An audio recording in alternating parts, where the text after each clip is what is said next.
Presidente da Comissão Função Pública, Teten, ato controla funcionários Sira tama tarde, se digitaliza lista presença.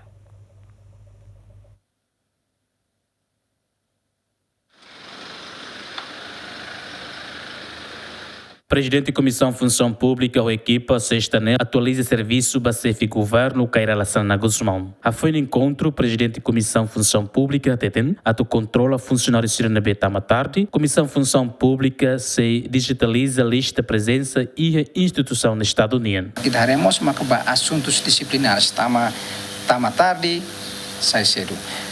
Saya dah kita tu hari ini, lah simplesmente ita hari nia tama tarde, tambah quer dizer, até que loloron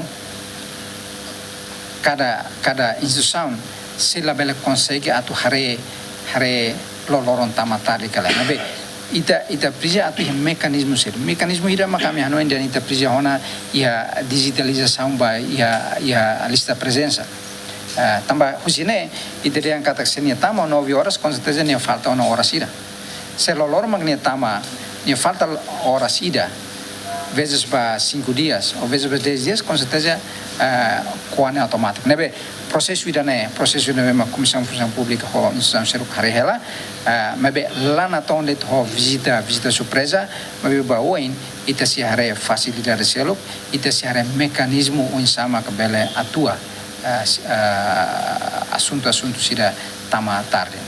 Banheira jornalista Cira confirma que o ponto de tolerância na BEMA governo aprova. Presidente da Comissão Função Pública explica. Banheira é ponto de tolerância e instituição no Estado Balo na BEMA e a necessidade de serviço continua a ralar o serviço a nessa bye-bye. Ita dalbara kita compreende sala entre feriado nacional ou tolerância da ponto.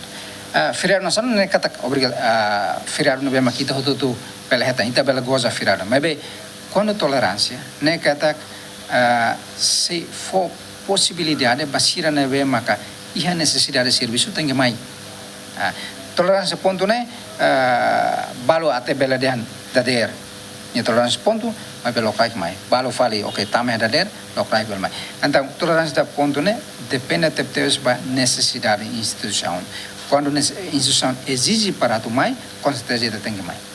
Dadal ne governo continua serviço macas sobre reforma administração pública e a Timor-Leste. Adere Ximenes, Simão Ximenes, GMN.